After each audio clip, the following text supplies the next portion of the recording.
to the 14th source for all geeky and nerdy news and discussion, which means that you're listening to a podcast. For all intents and purposes. I am D. Bethel. And I'm Andrew Asplund. And we are your two overeducated, codependent nerd hosts, bringing you the things that we like to talk about, but filtered through inquisitive and critical lenses.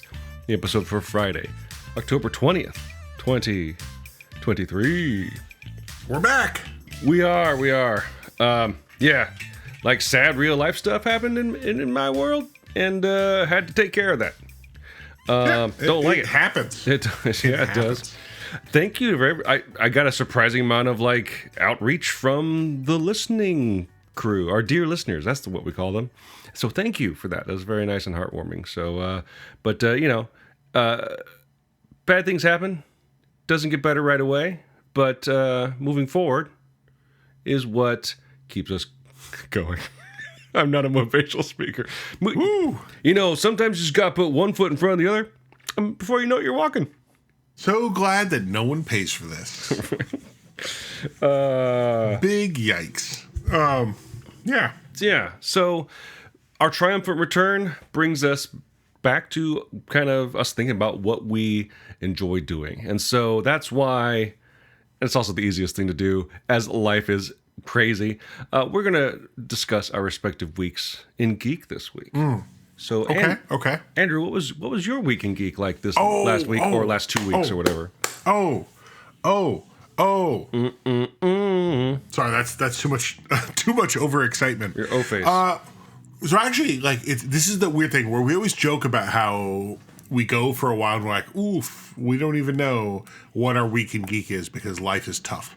I have quite a lot of stuff, so I'm choosing one at not random.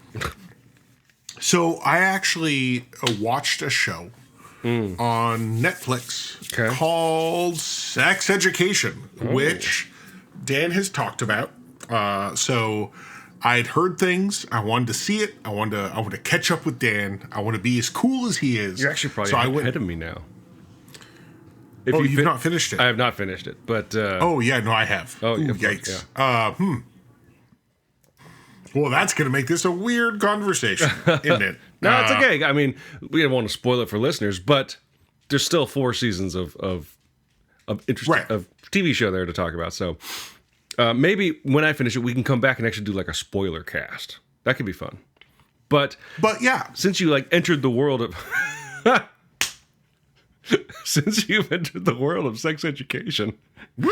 What I like about this is when I started watching it, I texted Dan, and he's like, oh, okay, you're going to watch that, cool.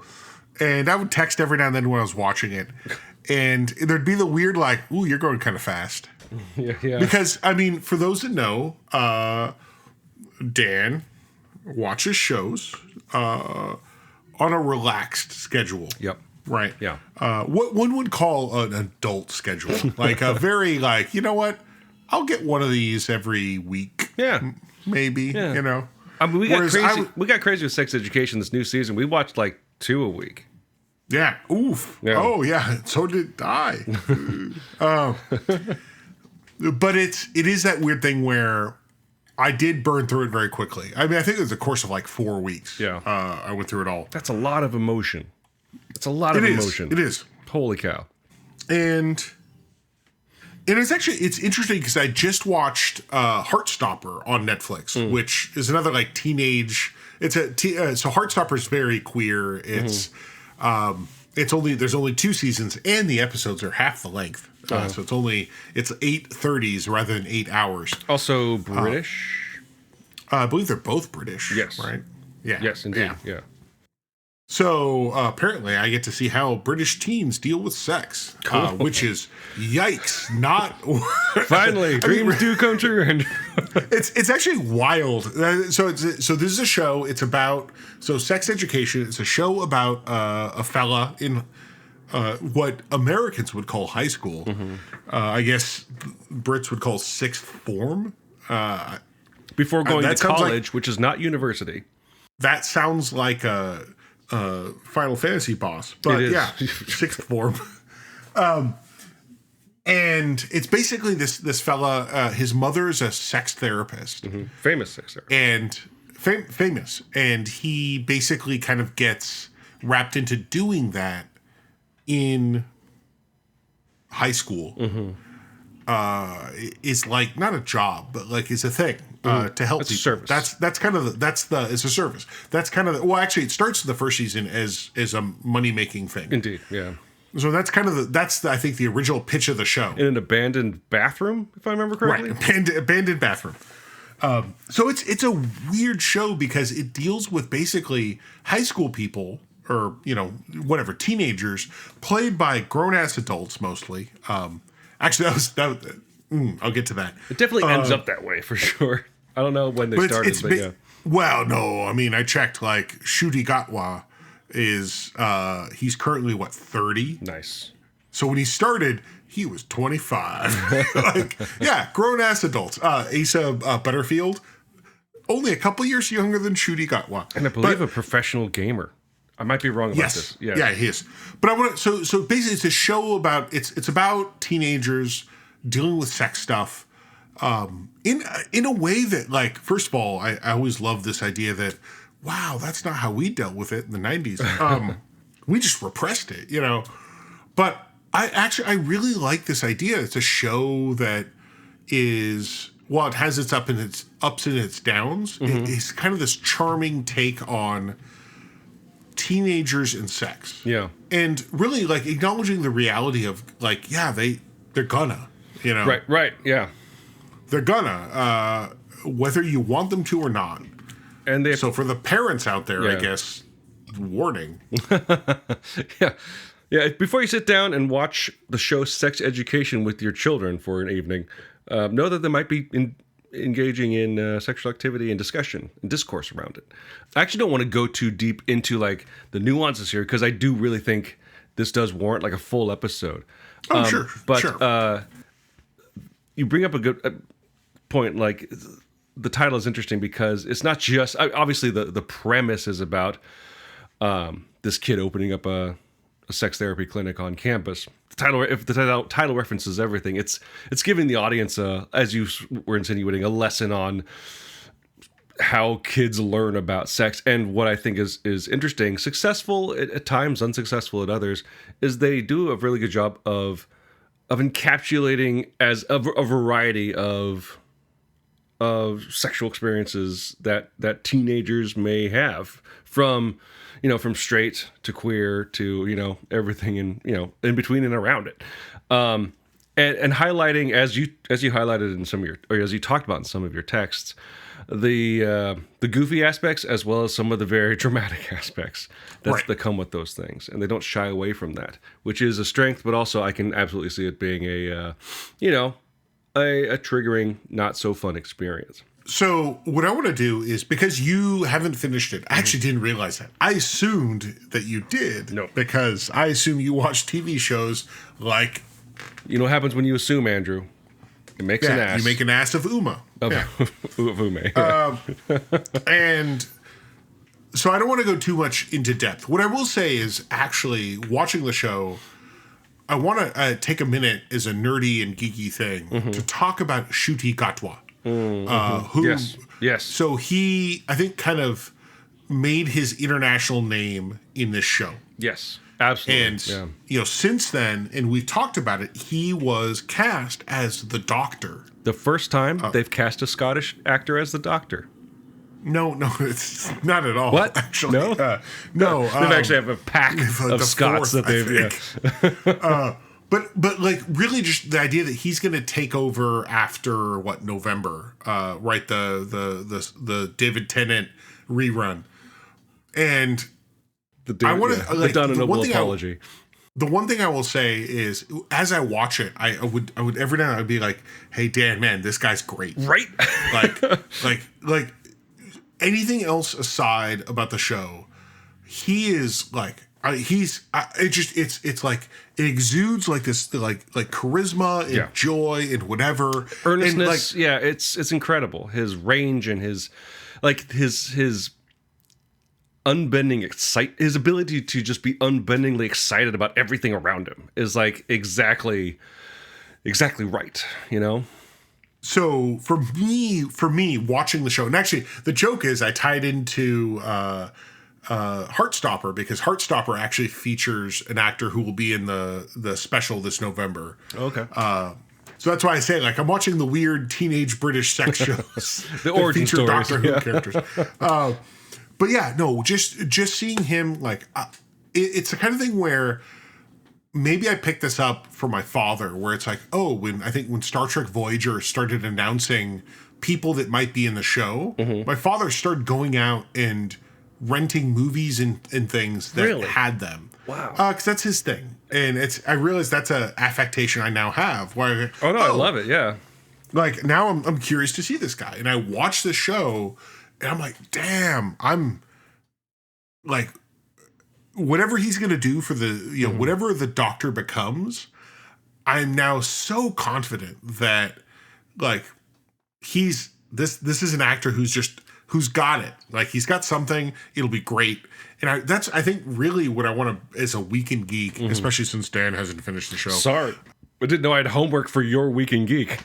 I just, for me, it's this thing where, like, wow, like, I'm so, like, jazzed to see it, what he does. And actually, one of the things I kind of like is that they say he's in the November specials, but not in the way you think. Like, whatever weirdness, because I know there's already a clip of him basically saying, like, who am I and stuff. Right. Like, I'm excited because, like, wow, this guy, like, he does it. He delivers the acting experience. I didn't share this with you, but I think now you can understand my feeling is that I'd seen, I think, all at the point that was available of Sex Education before. Was it The Power of the Doctor? Is that the regeneration episode from? Yeah. And seeing, obviously we knew that David Tennant was taking over the role, but seeing her regenerate into David Tennant, I was actually upset. I'm like, I want Shurikawa now. I want to see this guy, like, who I know is, like, fuck just David Tennant's rocking. new weird costume. I don't give a shit. Give me Shurikawa, and especially like the set photos and some of like the posed costume photos. It looks like his first season is going to be a banger, and I'm super stoked for that. Yeah. Which, of course, in a year and a half, when we were like, "Oh, actually, it was very bad," or whatever, Man, we'll Russell regret T this. Davis could write at one point, but what happened? But no, it is this idea that to see this show and just to see what he does and, like, his, like, the way he delivers, the way he acts, he's excited about things. It's a weird thing where I don't think I've been this excited about an upcoming Doctor. Probably because most of the time I don't know who they are. Right. Like, even when Peter Capaldi, I was like, oh, other people were excited because they knew him from other stuff. I didn't. Now it's like, oh, and actually same with Jodie Whittaker, right? People knew, oh, she was great in this.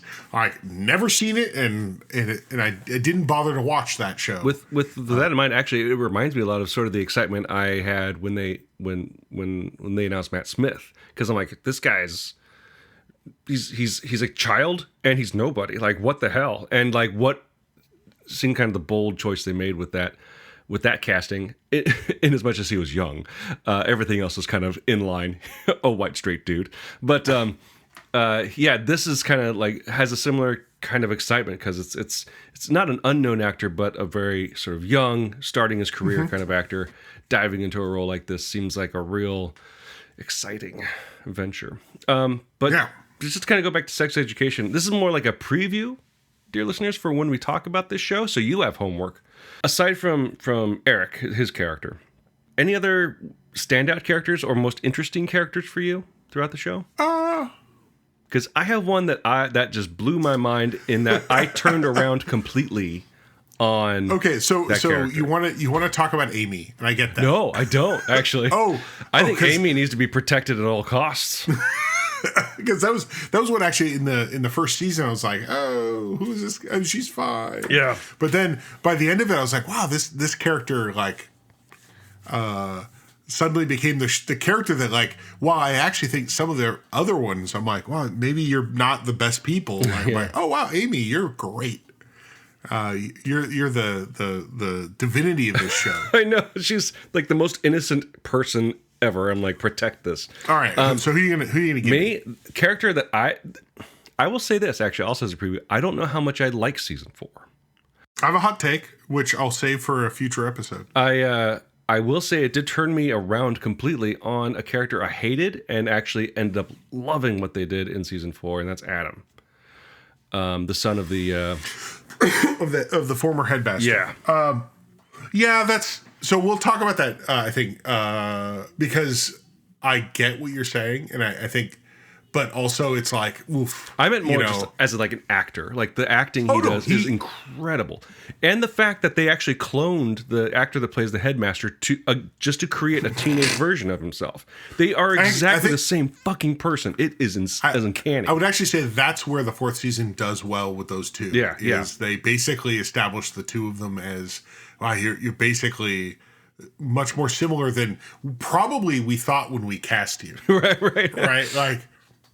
Like you, or at least you can act that way. Like you can present the same like issues and whatever and emotions. I mean, different, but also the same. Dude, it's incredible. Yeah. So, okay. You know what? We don't often have a plan, but now we do. We got this. We got Doctor Who coming up. We got a busy end of the year. We do. Well, I mean, November is Doctor Who time, so yikes! Time. Expect that to be a thing. And I'll probably be wrapping up Sex Education by the middle of December. So, like, there's only 8 episodes, man. Oh, man, I don't got time for that. But anyway, that was my Week in Geek. Dan, what about you? Do you know what I can spend a lot of time doing, Andrew? What? Play video games. Oh, but not watching TV. Yeah, okay. Because I like to be, interactive, doing stuff. No, I've been playing a video game that I've been hearing about, and I kind of bought it on a whim because it was on sale. I'd heard middling things about it. A big patch came out that apparently, quote unquote, fixed it. And it's a game called Cyberpunk 2077. Is that right? Yeah, it's Cyberpunk 2077. Oh, yeah. The new CD Projekt, the most recent CD Projekt Red game. The developers of the Witcher series, the video game series, and it's a video game. So I want to set the stage for your conversation, whatever it is, by saying I actually saw someone on Mastodon, a game developer who I respect, who basically described this. They couched it in the context of The Witcher 3. Most of us probably came to The Witcher 3 on like a Game of the Year edition sale. Yeah. Not everyone, but most of us probably did. And we're like, oh, this is all right. Mm-hmm. And he basically said, like, that's what this game, where it will be successful. Yes. Is that we're all going to buy it on a Game of the Year sale where it's going to have all its expansions and it will be, forgive the language, unfucked. Yeah. from its origin. So anyway, I want you to move into this with that in your mind, because it was a disaster of a launch. It was, like, to the point. This is if I remember correctly, this is how it launched. It launched after the current generation of consoles had been released, the PS5, the Xbox, whatever, right? Because their naming system is abysmal. The Xbox Series just buy a PC. I know for the PlayStation, they said the PlayStation 5 version is broken. What we recommend is on your PlayStation 5, because you can do this through their store, buy the PS4 version and play it on the PS5. And you know what? Don't play the PS4 version on a PlayStation 4. It's not running very well there. But hey, if you have a PS5, buy the PS4 version. You're pretty much going to be okay. And apparently with the newest patch, 2.0, I think is what they're calling it, 2.01.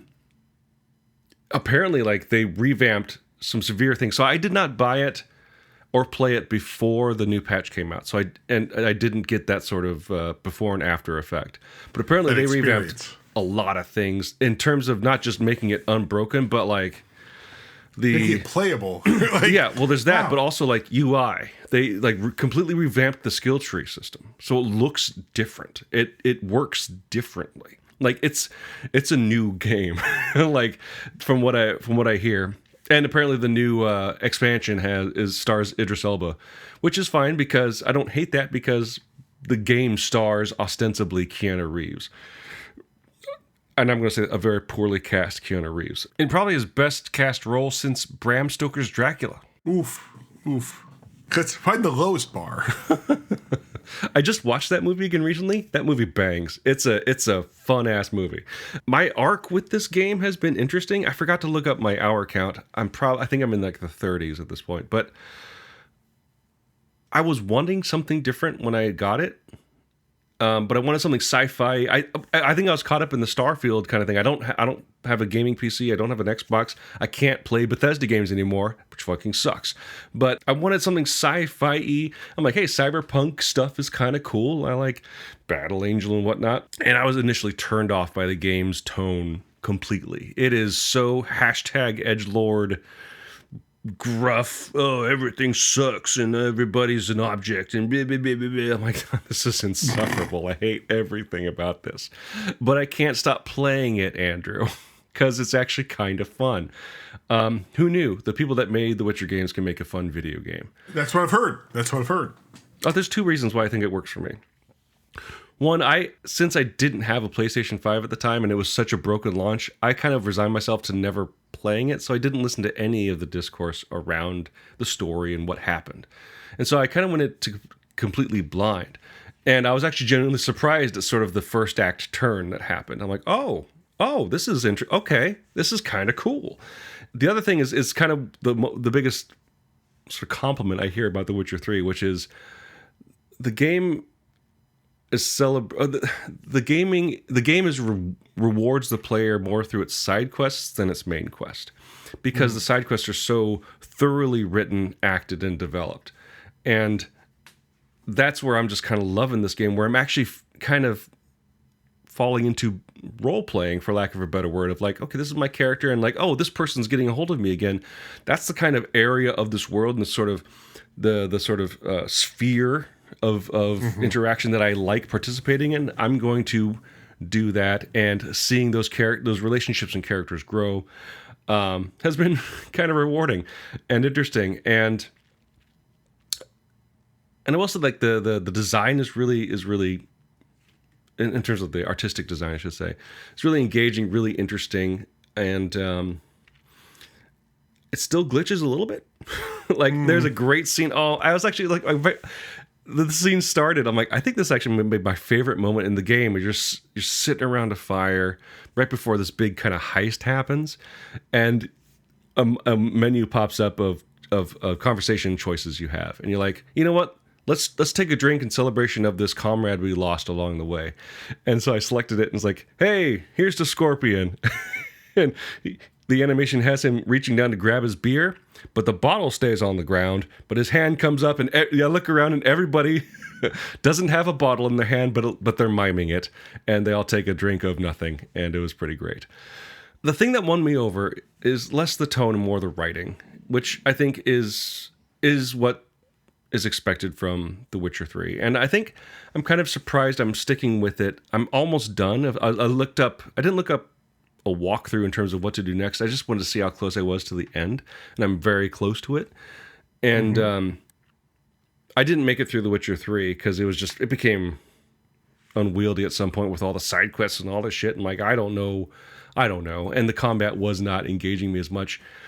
I found maybe it was caused by the switch from third person to first, which again, I'm not really a first person game player. I don't play a lot of first person shooters, but I guess maybe it put it into a context, and it forgave the awkward animations and all the systems to make me just kind of keep going forward. I don't know. It's a game that I play it with a huge question mark above my head. Even as I run towards the end at this point, I'm still going like, do I like this game?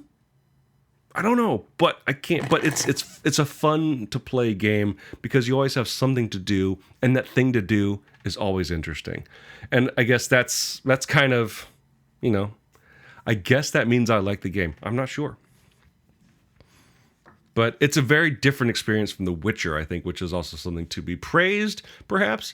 It's clear they put a lot of work and effort, especially post-launch, into this game. Right. No, it's interesting because, I feel like in 5 years I will finally buy Cyberpunk 2077. Honestly, give it a try. Yeah, it'll be a reasonable price.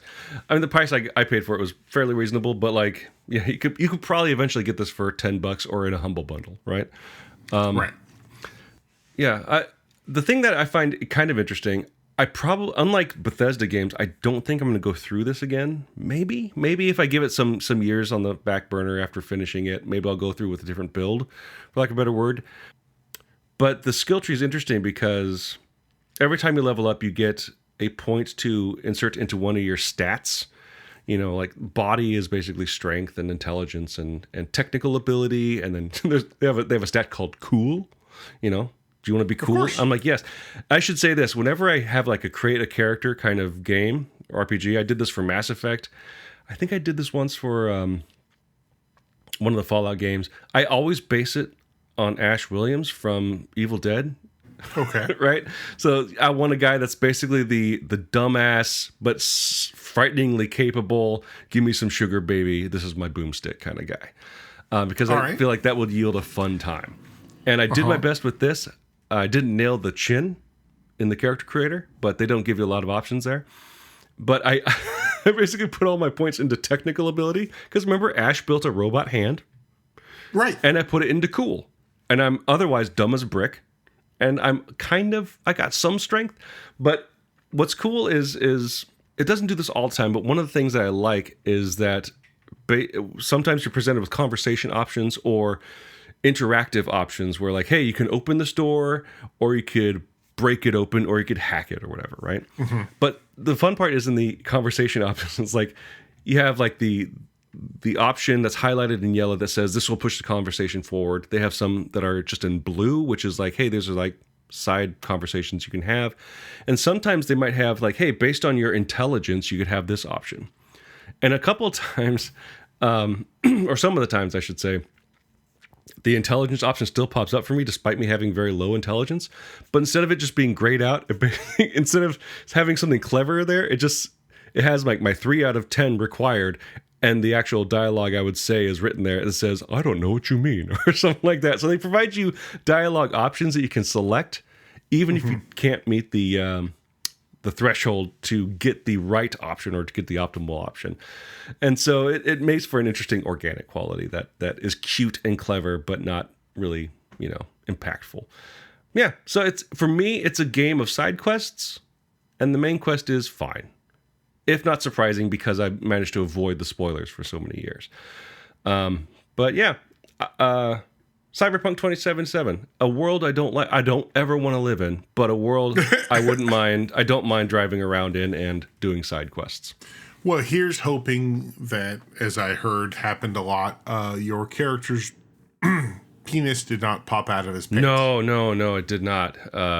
It did not. You can't win all the time. That's actually one of my favorite weird discussions about, like, so wait, they're rendering a penis always? Yeah, you have sliders. You can go in there and... But just the idea that, like, oh no, it doesn't matter. Like, if your character has pants on, they're still rendering a penis. I feel like that happened separately. Yeah, I feel like that happened recently in another game. Baldur's Gate had the same problem. That's what it was, yeah. And it's this weird thing where, like, oh, okay, so this is where we're at with games. Yeah. And I get it, but I'm also like, is this what we need? Is this the step forward in video games? Right. Is this what games need? Right? Like, I don't care if my fake character has a huge penis, fake penis, or not.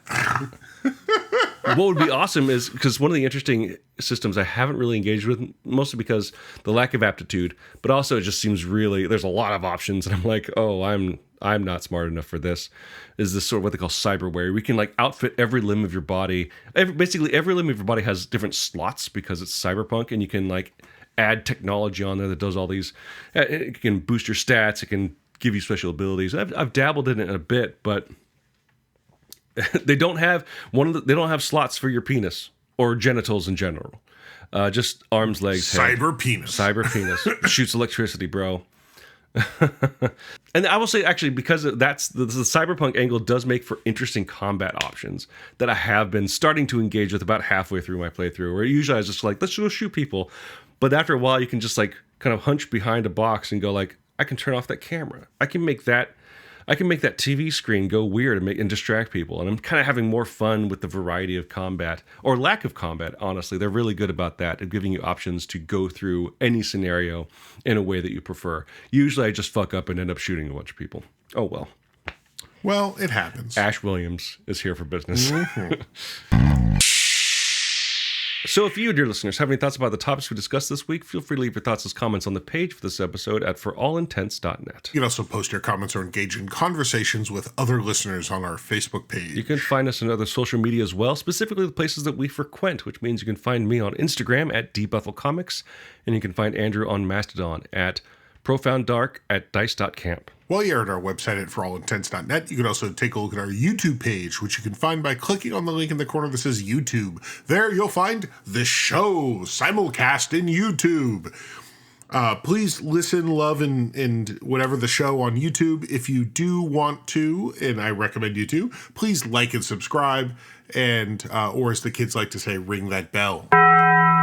We use 2 tracks of music for our show. One is called Disco Medusae, the other is called District 4, both written and performed by Kevin McLeod of the Clan McLeod, immortal swordsman, graph paper enthusiast, and musician extraordinaire.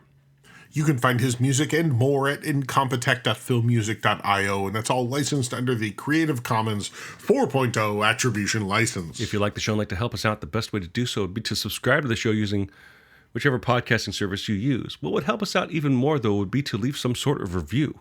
Whether a text review or using the proprietary metric will help spread the word to new potential listeners of the magic of algorithms.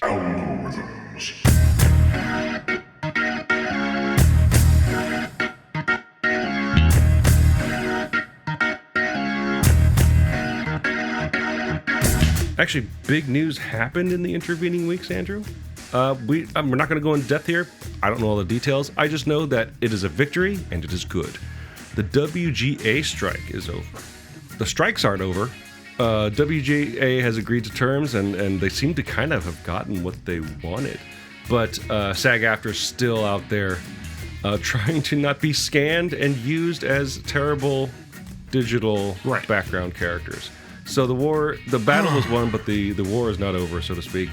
But good for them. I'm glad the writers, especially the writers, got their due, man. That's good news, and hopefully it serves as a launch pad for everybody else in the industry that is striking. We'll see how it works out. At least we'll have shows, whether they have actors or not.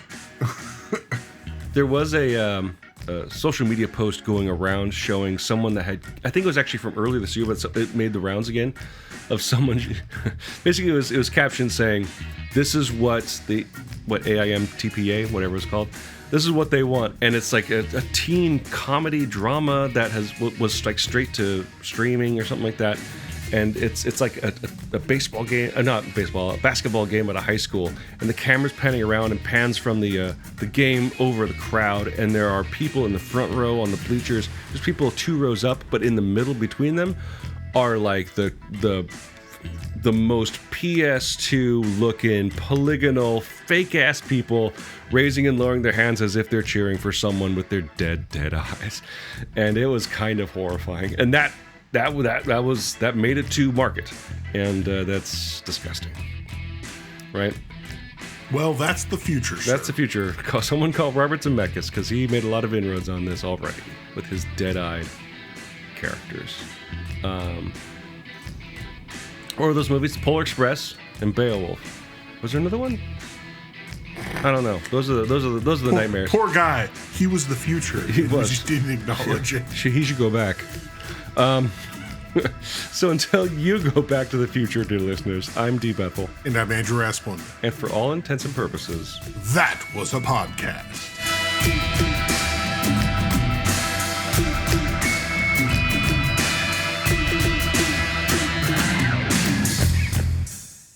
No, you're supposed to say, and for all intents and purposes, Back to the Future 3 is real bad. No. It's a bad movie. Ghostbusters 2 is a bad movie. No. Terminator 2 is a bad movie. No. Oh, I'm sweating. Actually, what's fun about that is that most people would actually say Back to the Future 2 is a bad movie. That wasn't the discourse at the time. People loved it. Well, I mean, people love everything when it comes out. And then time passes, and Back to the Future 3 is still a bad movie, and so is Back to the Future 2. I have a lot of nostalgia for Back to the Future 2. I like that movie a lot. Actually, what I like about 2 Thank you. is that it's actually the most, like, it does, like, the heavy lifting of, like, this is a time travel story. Yeah. More so than any movie does. The first one does some. Yeah. And the third does some, but the second one is like, no, what if we like did that as the theme? Right? It's like Now, peak dystopian literature. The problem is that like that's not a movie people want to fucking see. Because it's so dark? Sure, yeah.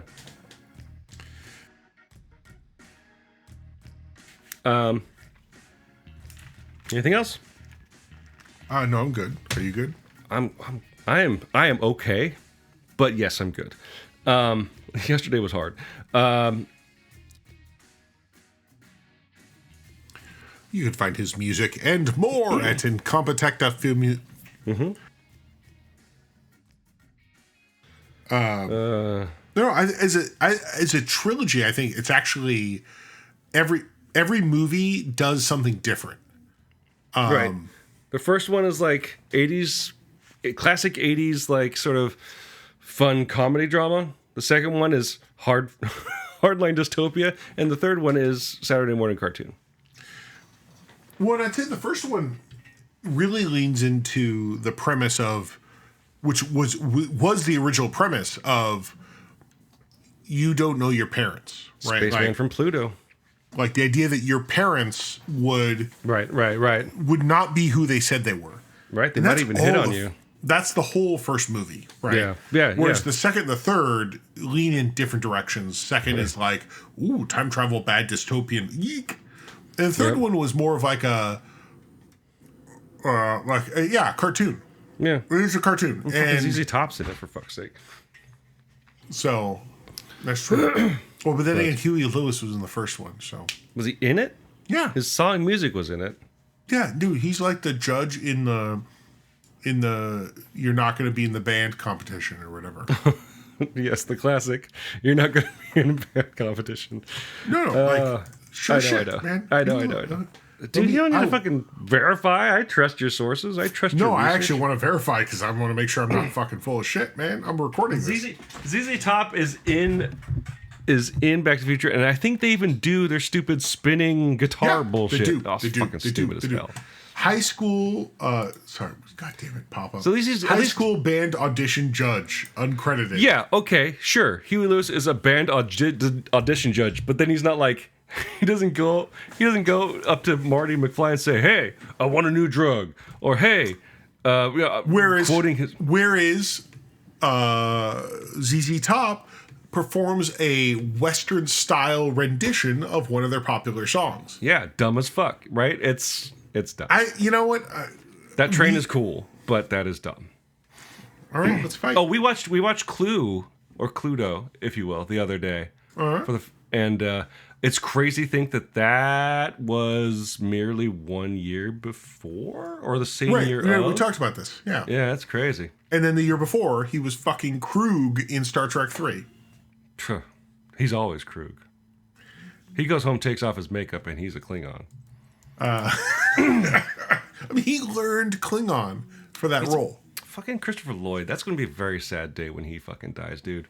And man, you saw The Mandalorian, man. He's already looking rough. Yeah.